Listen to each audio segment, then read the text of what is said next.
I'm Ben Weingarten. I'm Will Chamberlain. I'm Ellen Fantini. I'm Inez Stepman.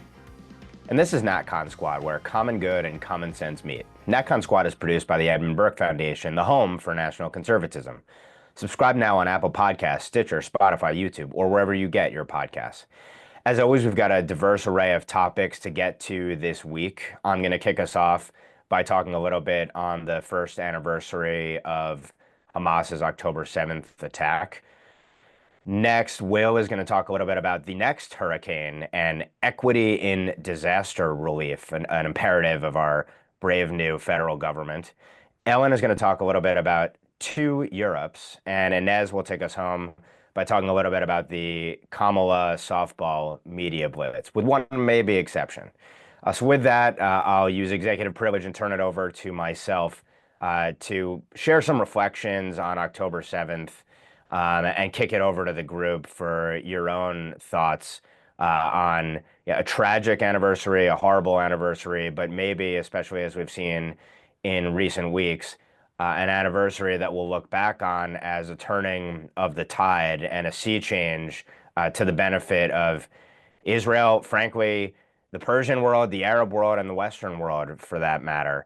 So I'm going to break this into sort of three perspectives. First, in terms of what Israel has accomplished. In my view, Israel has navigated unimaginably difficult circumstances on top of a tragedy of unprecedented proportions, with over 1,100 killed, over 200 taken hostage, the 1,100 dead, the equivalent of 40,000 Americans being killed in one attack, and the psychological impact of that as well, and an invasion not expected, not foreseen, that punctured, a view that appears to have been one of invincibility and technological superiority, and shattered that perspective. So Israel has had to navigate not only the aftermath of that, a besieged New Jersey-sized state threatened in what has become a seven-front war and was really a war by other means for decades leading up to October 7th. But also, in my view, most sickeningly, the treachery of the West overall and America in particular, attacking it or failing to protect it at global institutions, slandering Israel as some kind of genocidal monster engaging in war crimes when actually it's shackled with unimaginably suicidal rules of engagement by the West. You've had the withholding of critical weaponry, obviously, and then this effort to impose a ceasefire at the outset to keep Gazans confined to Gaza rather than temporarily resettling them during the war, making conditions all the more impossible from the start. And then seeking to impose this sort of disastrous hostage for terrorist swap, and promise the creation of a Palestinian state at the end of this, when the polls show that 98% of Palestinian Arabs are proud of what transpired on October 7th. So the West has tried to force a loss, essentially, on Israel via stalemate and prevent it from decisive victory in Gaza. And relatively, Gaza is a small challenge versus Hezbollah and Iran proper and all of its other proxies. Yet, despite all of that, and despite the pressure of the Biden-Harris administration, as well as internal pressure from the Israeli left and anti-Bibi forces, which are sort of like the Trump deranged syndrome forces here, Israel has largely prevailed in Gaza, and it's now decapitating Hezbollah, destroying its command and control structure, taking out successors to Nasrallah as well as Nasrallah, and putting it on the ropes with a threat to take on the malocracy directly next, whether it's its strategic infrastructure in the energy field, or if it's the nuclear or leadership there, or all of the above. So that is, I think, there's real cause for optimism that Israel has said we're not going to be constrained essentially by really Obama, Biden, Harris. Quickly, for the West, I think a takeaway is that there is, especially among our ruling globalist elites, an inability or an unwillingness to distinguish between right and wrong, good and evil, moral and immoral, and of course, what even our national interest is for all of our nations. An inability or unwillingness to decisively win wars is something that we have done in the West, and we have tried to impose that same sort of non-war winning perspective on Israel. And of course, the privileging, if not actively aiding, appeasing our worst enemies in the hope that you can somehow bribe them into not destroying the West and our allies and partners as well. Also, a small note, but an important note for the U.S. in particular, and we've really seen the chickens come home to roost with the explosion of Jew hatred over the last year, more overt than it's ever been. And I guess there's a good thing to having the clarity that it was latent and embedded in our society. And it's core to progressivism. And I think that's become undeniable for even the most deluded. They can't really deny it. But it's important to always emphasize that the Jew hatred is a proxy for hatred, ultimately, of America and the Judeo-Christian West writ large. So there's a mind virus here. It's paralyzing, it's corrosive, and ultimately it threatens our existence. It's a self-righteously suicidal worldview and progressivism, but it's really hatred of all that is good in the West that's at its core.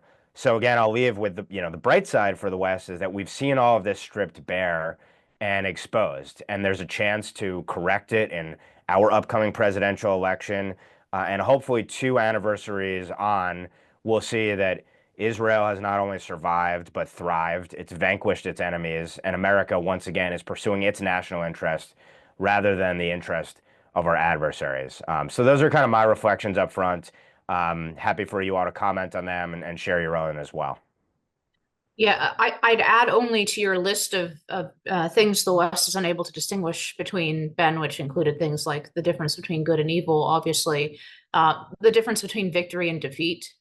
And I think you're right to say that we were trying to impose a Western style, I guess I could say late decadent Western style lack of victory on this situation, a Western style loss over the course of years. That's really been the pattern with the way that the West has fought its wars in recent decades, and that's the problem, right? There's no clear objective. You have billions of dollars, blood and treasure spent, and even aside from all of the arguments about whether we ought to whether there's a real national interest for America to begin with, like, we're not executing wars for victory because we refuse to countenance what it takes to actually win a war. We're not able to stomach or to feel, and I think it is very much tied to your moral distinctions, right? We are unable to justify the kind of actions morally that is required to win even a just war. And that's so much of what you see in terms of criticism of Israel, where some of these attacks are textbook perfect, right? In terms of any standard of warfare, in terms of targeting only legitimate targets. There was an additional detail that came out about the pager attack that I thought really demonstrated this, that the pager attack is already an incredibly targeted act of warfare against people who have committed acts of warfare against the state of Israel. It's already very targeted. But actually, there was an additional layer of targeting because the Mossad front group that sold these pagers to Hezbollah told them that they could send encrypted messages by pressing twice, right? So first of all, they were reading all the Hezbollah messages, which is funny enough. But the second thing is that's how they were distinguishing that actual members of Hezbollah were likely to be holding these pagers at the time that they detonated them, right? They only detonated the pagers that were being used to send encrypted messages. So if those people had sold those pagers to like civilians or given them to their family, that those were unlikely to be using this special technique to be sending messages. So it was even more targeted. But even that level of technological targeting, which is way beyond any of the standards that we might see in World War II, for example, is we always hear about that comparison. They're just fundamentally unjustified if it's the West defending itself, or if it's Israel defending itself, right? It's a fundamental lack of moral justification that Westerners are willing to grant themselves and their own civilizations. And so it's good, I agree with Ben, to see Israel break that mold and provide potentially a way forward for the rest of the West to break that mold.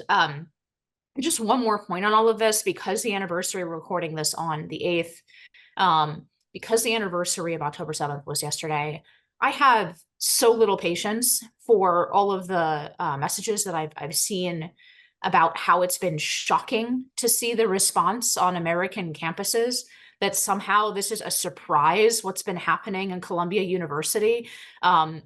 This has been in place for decades. The ideas have been in place since at least the 1960s. The only thing that has changed, if you feel that something has changed, it's only because these people have more power than they had 10 years ago or 20 years ago. But it's not because their ideas were changed at all. I was not surprised in the least by the reaction on these campuses. And if you were, you need to re-examine your worldview, and come to this battle with a little bit of humility, rather than, if you think this sprung out of the ground yesterday, you've missed a lot. And it's worth examining in your own worldview why it might have been that you were unable to see that the basis of this ideology is not just hatred of Jews, as Ben said, but hatred of the West, hatred of America, hatred of our own civilization. Well, we've seen that in Europe. People who are surprised to see mass demonstrations against Israel by the same people they imported in mass numbers, who hated Israel when they lived in Muslim majority countries outside Europe. They haven't stopped hating them just because they live in Europe. And so going a bit to what Ben said earlier, some of these demonstrations have been like a flare in the sky, where now we see where everybody stands, and we see that Europe is filled with Islamists and their useful idiot leftist allies. Yeah, it's really amazing to actually see people celebrating October 7th and trying to do so. I think the one big takeaway I have, and I think that this is where Israel is really doing well, is that they are winning these wars. Hamas at this point, even if they haven't gotten out their hostages, Hamas has been reduced from the governing force of Gaza into really simply just a small kidnapping ring of 50 to 100 people that hold hostages underground somewhere that it's hard to find. The fact that you haven't found that kidnapping ring doesn't mean that the war has been won, given that you've managed to decimate a 30,000 strong army and exert complete control over the territory of Gaza. Against Hezbollah, they've obviously done an incredible job. Killing a number of the leaders, to the point that you're wondering nobody really wants to take the job of a leader of Hezbollah anymore. And to also the brilliant cell phone explosion. It's still a very terrible day to remember, and the fact that you still have leftists celebrating it is deeply pathetic and deeply appalling. With that, Will, let's go back to you, and hopefully you're safe in this second hurricane incoming. Yeah, so a second hurricane in less than 2 weeks is going to hit probably tomorrow. I think it's going to make landfall, I believe, tomorrow. And it's going to nail the Florida Peninsula. Thankfully, for me personally, my family, we're in Tallahassee, which is not projected to be in the path of this one. Tallahassee's in North Florida in the Panhandle, or close to the Panhandle, and we're not in the way. But on the flip side, this one is going to hit a couple of major population centers. It's going to hit Tampa squarely, Hurricane Milton, and then it's also probably going to go over Orlando and give Orlando a beating as well. And that's not to say that up and down the west coast of Florida, all the way down to Fort Myers and Naples, and up the coast of it, that they're going to take some serious storm surge. And there's a real problem there, because they just had a huge amount of storm surge from Helene. They weren't hit squarely by the eye wall, but the way that Helene came in, it created something like 6-7 feet of storm surge, and that creates huge flooding and huge debris. So you've got, they've got all this debris lying out on the street from the previous hurricane, and 2 weeks later they got another one that's just going to wash all these houses out. I don't know if people are in a position to evacuate, but I will tell you that the projections I've seen is this is one of those once in a century hurricanes, and people don't I don't think fully internalize what that means. If it's a once in a century event, that means nobody living has any memory of anything as bad, which means that all your intuitions about what this might be like are just useless. You don't know, no one has any idea what this is going to be like. So if you're in the line of the hurricane, using your prior experience of being able to ride them out is not a good, useful barometer of what this one's going to be like. And if especially if you're in Tampa in a low-lying area, we're talking 12 feet of storm surge. There was a sheriff in the Helene hurricane that said something like, if you plan on staying in an evacuation zone, please make sure you use Sharpie and write on your arm that what your identifying information, so that when we retrieve your corpse, we can alert your next of kin. I thought that was a very, very clear way of making the point that you need to leave. So I hope people evacuate. I think Kamala has done something really dumb. She tried to complain that DeSantis wasn't taking her call. Kamala has zero role to play in hurricanes. She is not the president of the United States. She has no authority to do anything with the government unless, there's been a major, constitutional crisis that I'm unaware of. And I think she's being dumb. Florida is very lucky to have an excellent government, but also 20 plus years of building up state capacity to deal with hurricanes. And so hopefully I think we'll, handle it as well as it can be handled. But I think it's still a very, very serious hurricane, and you got to hope and pray that everybody in Tampa and Orlando is going to be okay.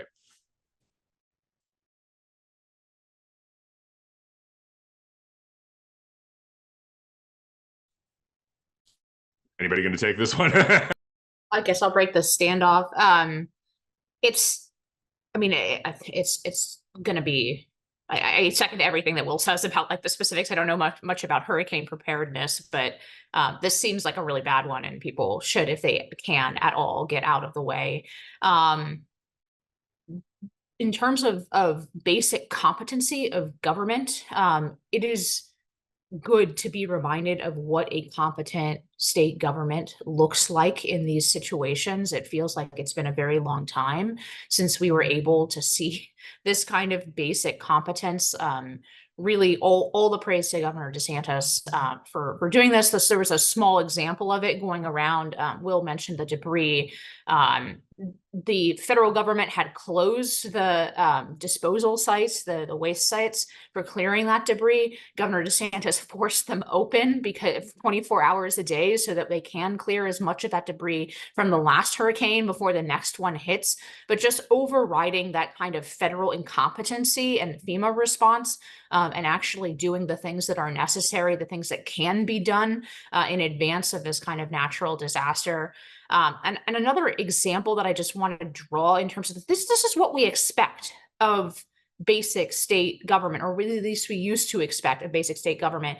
This is not a natural disaster sort of comparison, but it is a natural one. So California is a naturally arid state. It's not as desert-like as Arizona, but large parts of California are arid.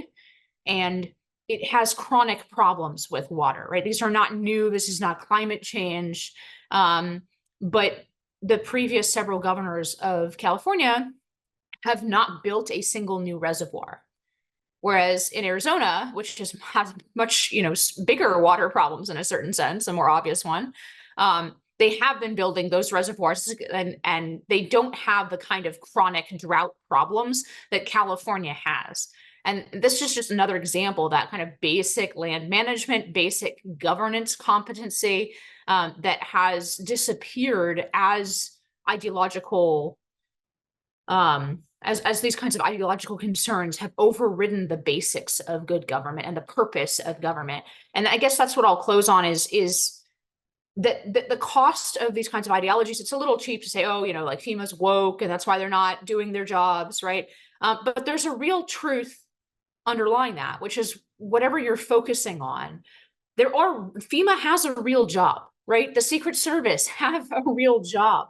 And to the extent that money and energy and hiring and focus is misdirected into these ideological concerns about equity, about DEI, whatever else, it's not just the damage that those concerns do in and of themselves, because they are in and of themselves bad things, but it's also the money and expertise and time and focus that is displaced from what is actually necessary for those agencies, for those state governments, for the purpose of those organizations to actually function. And that's a large part of why we feel like nothing works, and we look down at Florida being able, staring down the face at a second huge natural disaster in just a couple weeks, and say, wow, like, they're actually preparing for this. They don't seem like they're caught with their pants down. They're going to do the best they can with this, act of God, essentially, that they can't stop or prevent, but there actually is going to be a competent response to. And we've forgotten what that looks like. So just a couple brief thoughts. First, I'd refer everyone to an article written by one of my colleagues at Real Clear Investigations out this week on the billions of dollars that FEMA is sitting on while crying poverty. I think it's illustrative and a microcosm of the administrative state in general. And, the lack of disaster preparedness, I think, from the federal perspective, also points to, I think, a running theme with our ruling regime, which is it fails to execute the most basic duties that have been delegated to it or that are its explicit charges on the one hand. But on the other, the feds do all sorts of things and meddle in all manner of areas that have nothing to do with actually faithfully executing their duties. And I think, disaster relief, disaster preparedness is a perfect example of the sort of paradigm that we now face. Um, Beyond that, I think we're probably going to see a great contrast between what a state can do that actually is faithfully executing its duties versus the federal incompetence, if not ignorance, in the face of a disaster and a crisis. But at the end of the day, I think what this also underscores is that it is important to pick the right state when you have a crisis situation and strong leadership. But beyond that, at the end of the day, you are responsible for your own life, your livelihood. You can't rely on certainly federal authorities to do what they ought to do and what they're charged with doing. At the end of the day, you are on your own. And that's something that the lesson should be hammered in based upon what we've seen in past crises, but certainly we're seeing that again now. And the last point I'll make is, again, and I think we touched on it previously, were this George W. Bush and Katrina, we saw what the response was. You see the non-response here, and the media won't even cover it. And you wonder, will the administration ever do anything in the face of a crisis like this if the media does focus on it and they don't think that there's a political cost to not acting? It's sad that we have to be that cynical and assume the worst, but I think we do have to assume the worst at this point. Well, just a note on this. Here in Europe, we've been looking at these natural disasters and thinking to ourselves, how is it possible that an enormous government agency like FEMA is actively preventing help from ordinary people getting to the victims of these disasters? So that's incomprehensible to most Europeans. They just don't understand it. So on that note, let's go back to you, Alan, to talk a little bit about the two Europes. Sure. So yes, there are two Europes, much like there are two Americas. I think this segment on hurricanes tells us so.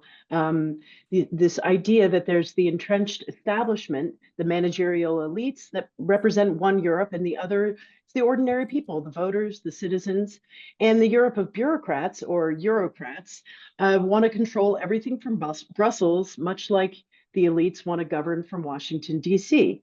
And they're pushing unpopular policies, the woke agenda. They're holding money hostage when countries assert their sovereignty, imposing a firewall against democratically elected colleagues in Brussels and Germany and Austria and elsewhere, and actively punishing their political opponents. That may sound familiar to Americans as well. So a few examples. Crime and insecurity is rampant across cities in Europe. Jews are feeling unsafe everywhere. And as I alluded to earlier, this is certainly a problem Europe has imported if it didn't have it already. And the Eurocrats don't care. They're busy virtue signaling that diversity is our strength. They want to force conservative governments to accept this mass migration, to recognize same-sex marriage and trans ideology, and to worship at the altar of net zero. If national conservatives, when they win, step out of line, well, the elites just erect a firewall or a cordon sanitaire. And what do I mean by that? A so-called cordon sanitaire was immediately erected around the national conservative sovereigntist forces in the European Parliament right after they were elected.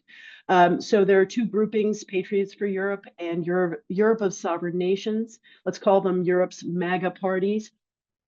And as soon as they won in big numbers, they were completely excluded from any top positions, any decision-making positions in parliament, despite one of them, the Patriots, being the third largest bloc in Brussels.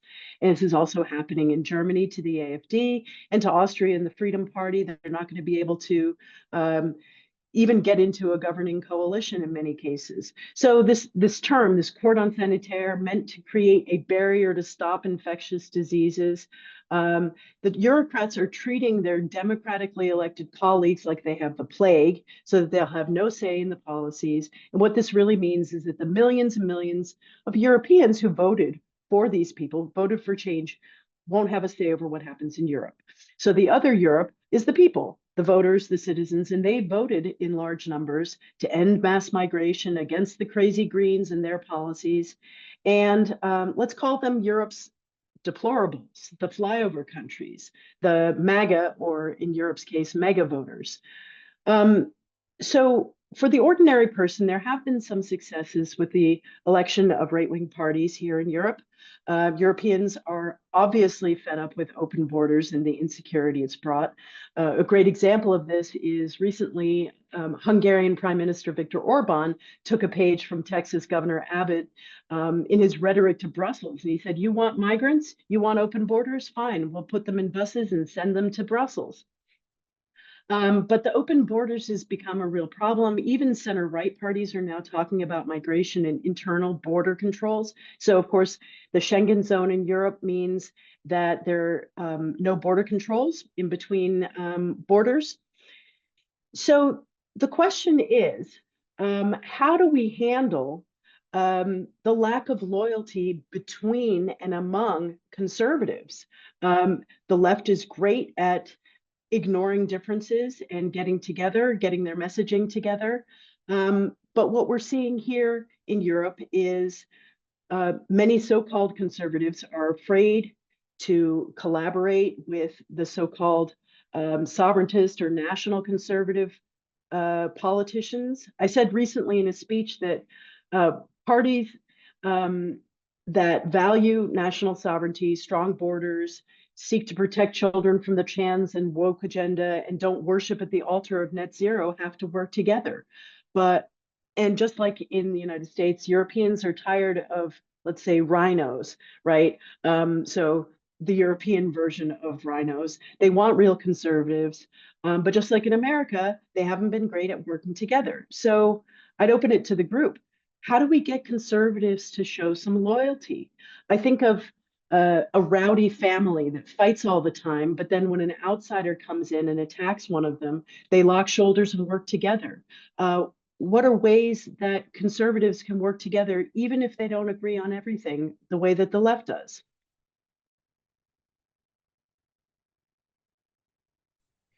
Yeah, so that's an interesting, I think Europe has a lot of this weird cordon sanitaire problem more than the United States does. I remember going to Europe and thinking that, is Tommy Robinson is a good example of this. Like, from an American perspective, Tommy Robinson is sort of a rabble-rousing right-wing nationalist, but nothing out of the ordinary. But talking to British conservatives, it was like, oh God, Tommy Robinson, totally untakeable. And and I'm like, okay, well, is he anti-Semitic? And they're like, no, he's pro-Israel. It's like, okay, so what's the problem here? It's like, well, he's too anti-Islam.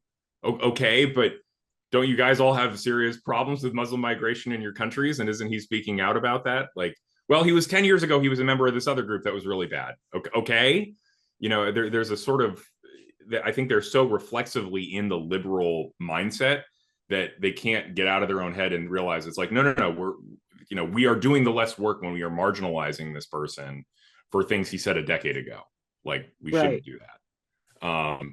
Yeah. I made an observation recently to a group of conservatives, and I said, the left never disavows its fringes, never. And I think the conservatives, the right wing, they're still so concerned with reputation and being palatable, like they want to be part of the group, that they're fast to disavow even someone who's not particularly fringe. I mean, Tommy Robinson is a good example. And I said, don't punch right. If there are fringy characters in your movement, ignore them. But the fact is that the left keeps winning in a lot of cases because they don't disavow their fringes. I mean, the Squad is a great example in Washington. Yeah, I mean, we definitely have that same problem of the circular firing squad on the right. It seems like every time somebody says something that is sometimes just completely correct, but other times, edgy or slightly offensive, the decision that every both politician and like sort of media figure on the right in the United States makes is, should I or should I not join in on the fire that this person is taking, which never seems to be the calculus on the left, right? At worst, they ignore and marginalize some of their voices internally, but it's almost never the case. I really can't think of many examples where the left has joined in condemnation. I mean, we had a Stepman on October 7th, right? The lead off of the show. There has been virtually no condemnation of some of the celebrations, overt celebrations of October 7th internally in the Democratic Party, right? At best, they just ignore it and hope that people aren't watching, right? So I think that's definitely true.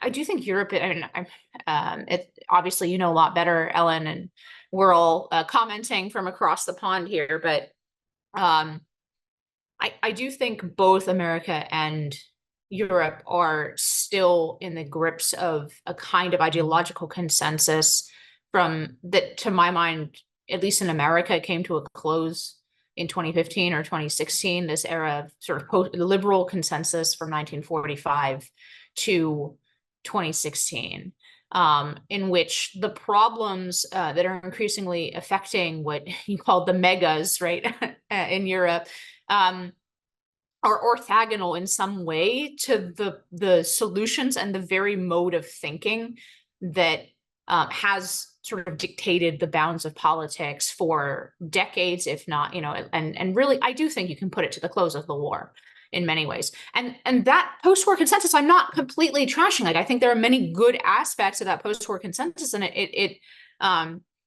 did create, especially in America, enormous prosperity and freedom in certain ways for a certain period of time. But it's like the failure to recognize that politics now looks different because it's responding to different realities on the ground.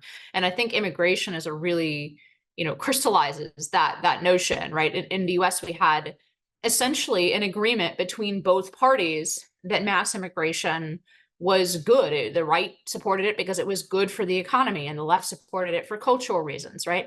And for direct voter reasons. And the inability of the Republican Party to escape that 30-year consensus, which had various punctures in it, the popularity of Buchanan, the revolt in 2007 against George W. Bush when he tried to implement amnesty from within the Republican Party, right?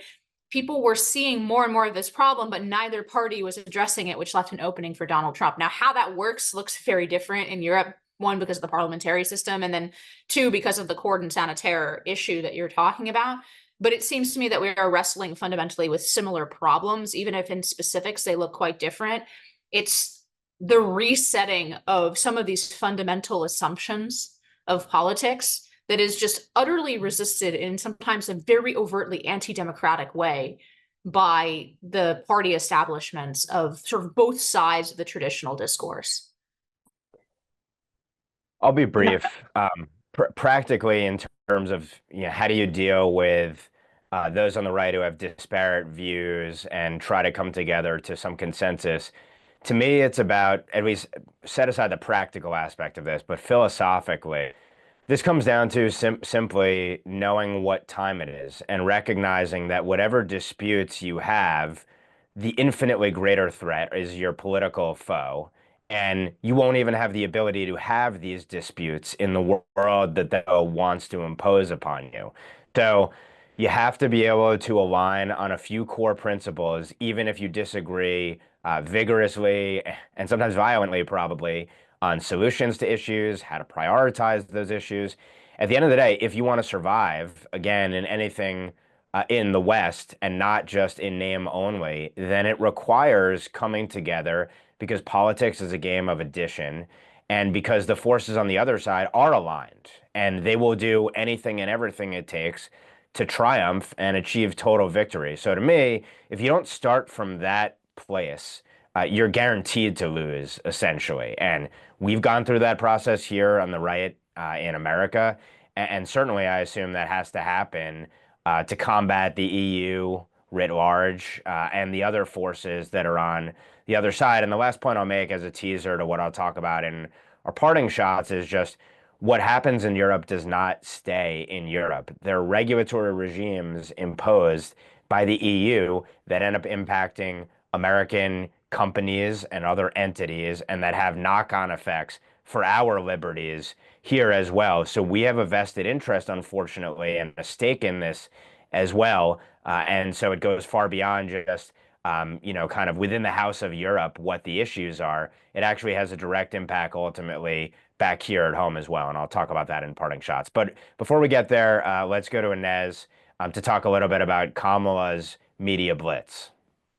Yeah, back here at home in the United States, we have an election coming up, and there's been a notable shift, I think, in the campaign tone from Kamala Harris in the last several days to week. Now, as far as we can tell, the polls are what they have been for the last few weeks, which is incredibly tight in all of the swing states, and that this is very much a coin flip kind of election. Setting aside, I don't know how accurate the polls are, especially, and I've said this before with the sort of realignment of American politics, somewhat related to what we talked about last segment, but also just, different groups, demographic groups of voters going in both directions. I don't know how any pollster can accurately predict, even if they were trying to be honest, the turnout of this election and which groups will be energized and which groups won't. And that's the whole meat and potatoes of putting together an accurate poll. So I would expect in this entire era polls to be especially unreliable, even if they're being conducted in good faith and to a high, statistical standard of accuracy.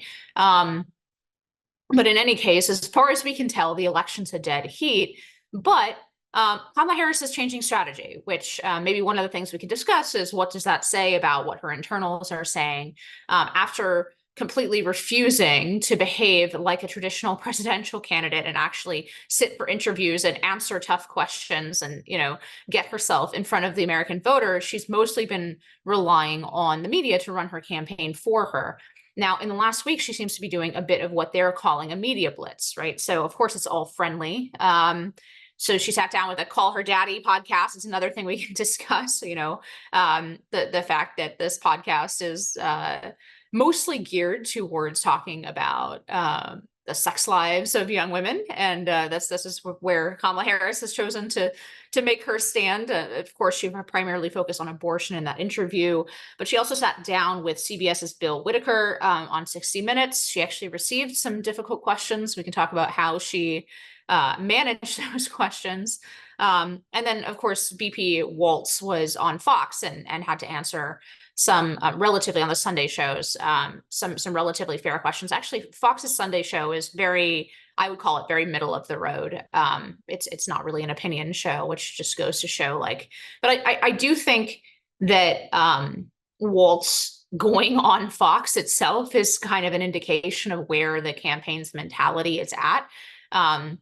And then for the rest of this week, today, as we're recording this, Kamala is lined up to do Howard Stern's show. She's lined up to do The View. She's lined up to do Stephen Colbert tonight, right? So again, very friendly media blitz, but I mean, she's doing 3 interviews today. So that's more than she's done in the entire campaign thus far. So that this is a change in strategy. And she has more scheduled for the rest of the week.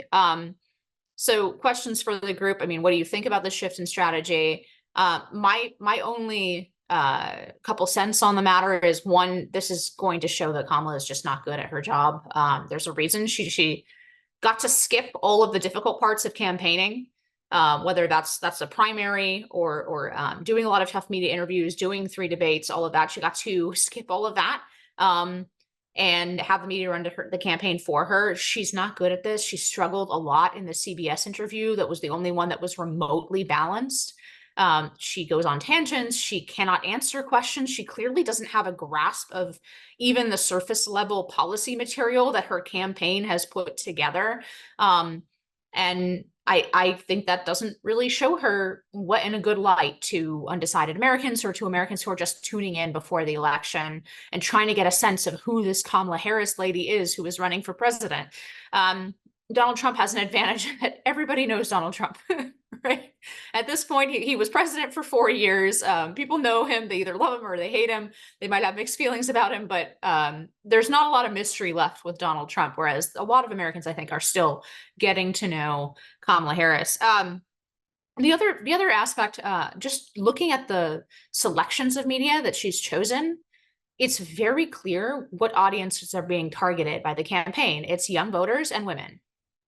Right. And even the campaign released something called the Opportunity Economy, like kind of little report, and it has a bunch of photos of both Kamala and Tim Walz meeting with voters.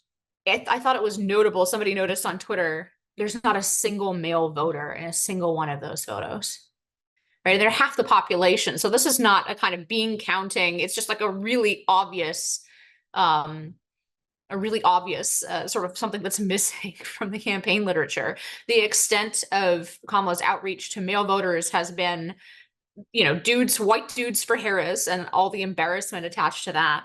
And then just something that I find just really depressing, an ad buy of 100K by Pornhub and porn companies targeted to young men, trying to get them to vote for Kamala Harris. So, here's your porn nugget.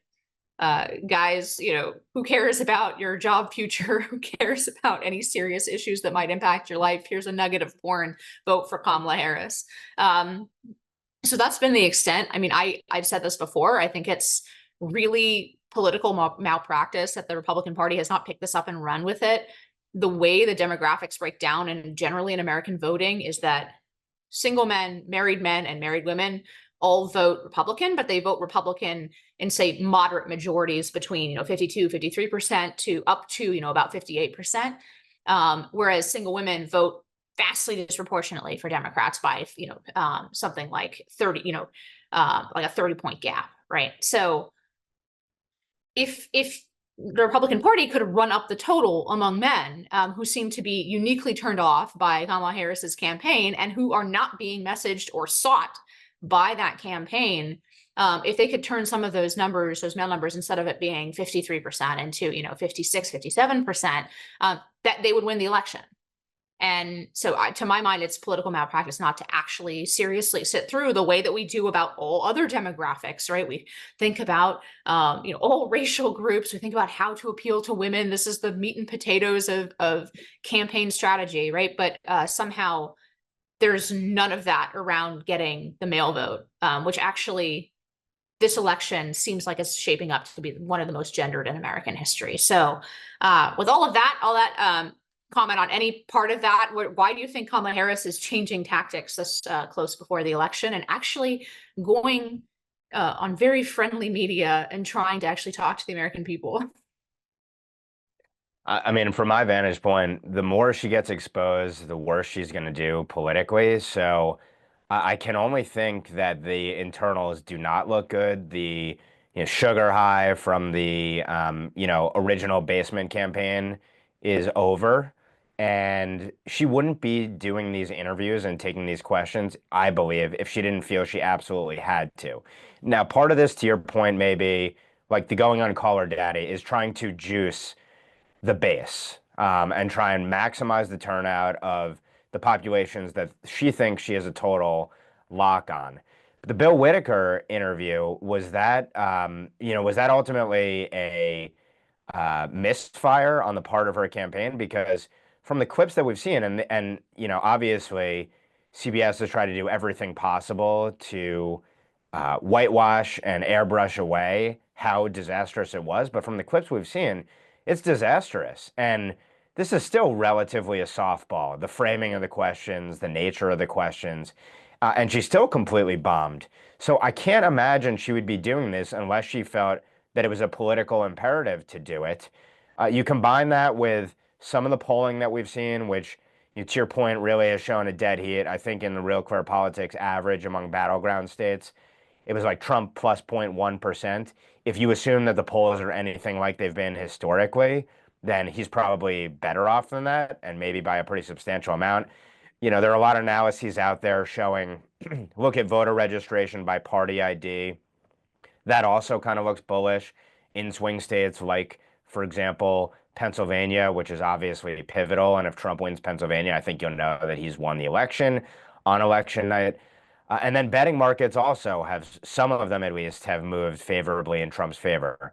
Now, the counter is there's a report out there showing that by one analysis, substantial percentages of Christian voters are going to stay home. If that is the case, that would be very detrimental, I think, ultimately to the Trump campaign. The numbers are so big, the magnitude, we're talking like half of Christians, I think, based upon the numbers that I had seen, if I read it correctly. That seems to me staggeringly large. It's hard to imagine there being that sort of effect this election, but if so, again, could be really, really difficult to overcome. So, it's hard to read the tea leaves, but the momentum does appear to have shifted.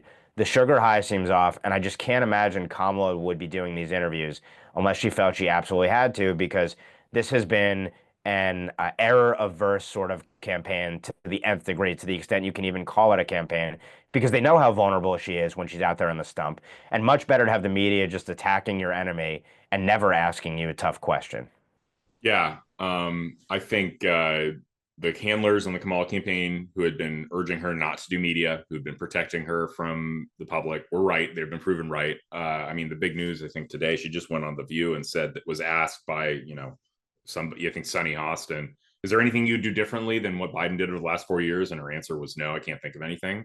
You can just literally clip that and then put, I'm Donald Trump and I approve this message. And that's a wonderful campaign ad. All the talk about turning the page and a fresh start, all that's nonsense. She wouldn't do anything differently than what's been going on the last 4 years. People are really upset about the last 4 years. And I think I've talked about this before. She just has this real difficulty. Politicians have to find a way they have to find a way when they're asked a question to both talk about what they want to talk about, but also answer the question, or at least appear like they're answering the question. And, good political communicators have the ability to either dodge artfully or to answer the question, but also include what they want to talk about, and make it not that they're not insulting the intelligence of the viewer. Like, Kamala Harris cannot do that. She is just not agile enough. She's not articulate enough, and she's just not quick on her feet. And so when she does the thing where she's like, I'm going to talk about what I want to talk about, it's like Leroy Jenkins, like YOLO. I mean, what are you going to do about the economy? Well, I grew up in a middle-class family. Like, it's insulting to the viewer because she's not that stupid. She does know what the question is. She knows we know what the question is. She's just effectively saying, I don't think you deserve an answer to it. And I think that this, the more she gets seen, the more she gets exposed. And they're doing this because her polling, I think, internally is dropping. I don't believe the sugar high that we're seeing. And I don't think it's going to get better from here. I don't know what she does to improve her standing. Yeah, just chiming in, the fact that she keeps on pointing to having been a former prosecutor, to me, it doesn't help her, because every prosecutor, and I was a prosecutor, every prosecutor knows how to ask a question to get the answer you want, but also when you're prepping a witness, to make them seem like they're answering the question without actually volunteering information they don't want to volunteer. So, I mean, even as a former prosecutor, she's failing. She can't remember her talking points. The word salad that we keep seeing is just getting has more and more ingredients these days. And from the vantage point of trying to explain America to Europeans, which is a lot of what I do, I basically say all you have to do is go on Twitter and see any number of these clips. And they're not unfair. They're just her words. I mean, the opposition, Trump's campaign doesn't have to do anything extra to make her look bad, because she's doing it for herself. With that, we can move to parting shots, and to avoid any awkwardness here, I'll kick it off. by talking briefly about something that I've been writing about and wrote about in a report for Real Clear Investigations this week, which is sort of the attempt of the global censorship industrial complex to impose anti-free speech standards on American speech via regulation and lawfare of US-based social media companies or social media companies that are ubiquitous when it comes to Americans' usage of them. And Europe in particular has started to impose maybe the most onerous, surreptitious, and insidious aspect of the global censorship regime via something called the Digital Services Act, which is a regulatory structure that applies to basically large social media companies among a slew of other companies as well, including American ones, and doesn't impose necessarily quote unquote anti-mis, dis, and malinformation content moderation standards that force social media companies directly to censor clearly protected speech around election integrity or radical gender ideology, pandemics, immigration, etc., but essentially says that companies have to adhere to codes of conduct, and these include, for example, combating disinformation on these issues. And they sort of outsource what the regulatory standards are going to be by saying that we're going to impose a risk mitigation compliance on you, where XYZ social media company has to show us what they're doing to combat harmful mis, dis, and malinformation. There are going to be trusted flaggers, which are certified by the EU, just like the NGOs in America that go about quote unquote trying to identify and combat mis, dis, and malinformation. And you'll have to listen to them in terms of developing your standards and show us that you're meeting these compliance standards and acting upon these codes of conduct, or we're going to impose potentially crippling fines on you of up to 6% of annual revenue and potentially even turning you off in the EU. And the standards being imposed here, the speech standards and the violations that may be raised under these standards, are based upon the EU member states. Obviously, any number of nations across Europe do not hold anything like the First Amendment, and in fact criminalize lots of speech that we consider to be just robust and vigorous discourse in America. And there's a fear under what kind of academics have called the Brussels effect, that essentially you'll have American companies or companies that Americans use impose globally the regulatory standards that that the EU is demanding. And so you're going to have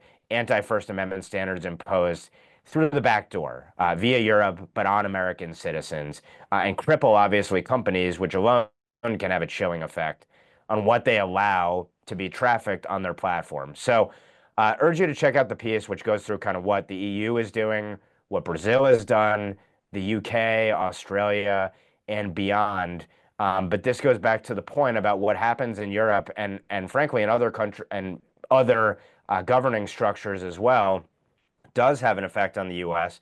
This is one of the negative consequences of globalization, but it's worth noting that social media platforms, and I assume this is going to come across a number of businesses as well. We could see this with financial institutions. We could see this in a whole slew of other areas. They may try to conform to regulatory regimes that are anathema to our own standards, values, principles, and laws, and not have, an X for the EU and an X for the US. And at the end of the day, it could lead to the quashing of our rights. And the cherry on top of this is that there's evidence to suggest that you do have the Biden-Harris administration coordinating, or at least that has created the quote-unquote counter-disinformation infrastructure abroad that now may well be imposed upon us in the back door. So this is a threat worth watching, using the EU or other foreign regimes to target Americans' rights with the coordination of the US government. It's a theme that I think we're going to see play out in the months and years ahead.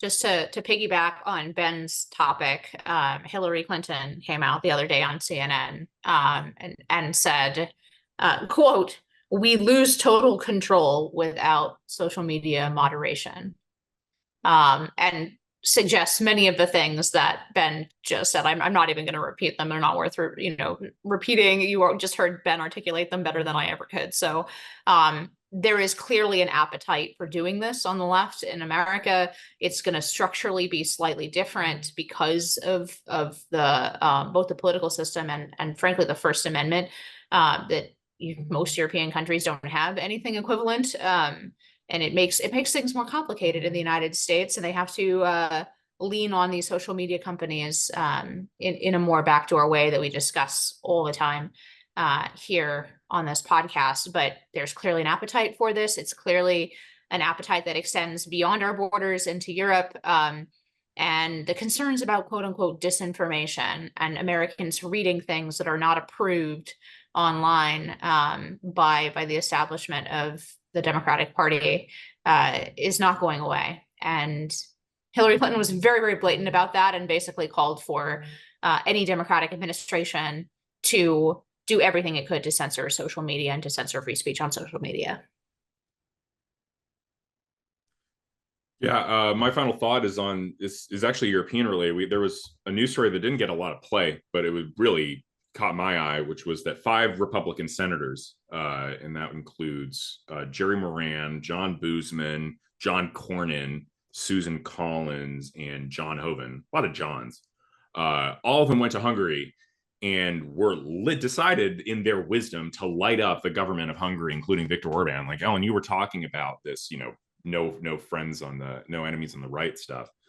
I found this just absolutely incredible from these 5.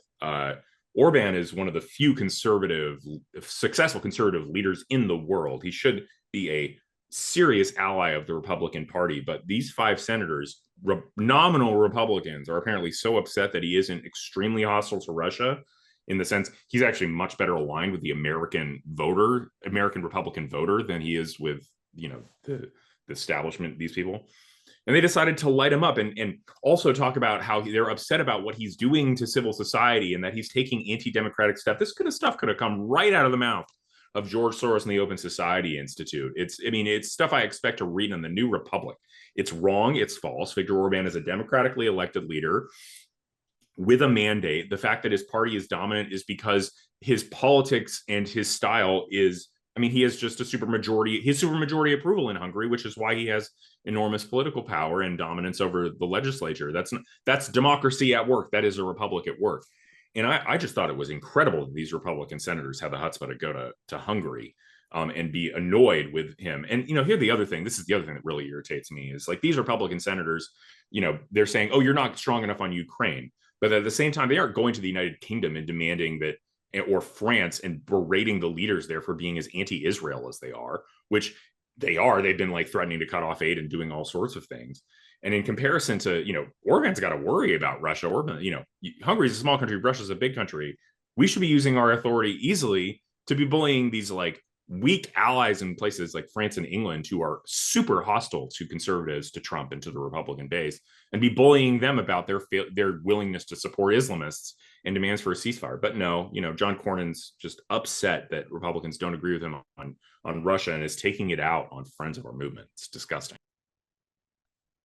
Well, my parting shots are that you may recall that NatCon Brussels was almost canceled several times. Big drama. This was back in the spring. And apparently the Brussels authorities haven't gotten enough of trying to cancel people. So Professor Frank Ferretti, who has written a book about the war on the past. He's the executive director of MCC Brussels, which helped to organize the NatCon Brussels. He had a book launch in Brussels just recently at a normal bookstore, and some progressive agitators contacted the bookstore, said this guy is basically a fascist and basically dangerous, and they canceled his book launch. So the same city and the same mayor who tried to cancel NatCon got involved and also helped to get this book launch canceled. Finally, in the end, the press club was willing to host the dangerous discussion about a book written by a sociology professor, and all's well that ends well. But Brussels is not done trying to censor conservative voices. No surprise there. Well, on that always sunny note, on behalf of Ellen, Inez, and Will, thanks for tuning in. I'm Ben Weingarten, and we'll see you at the next NatCon Squad.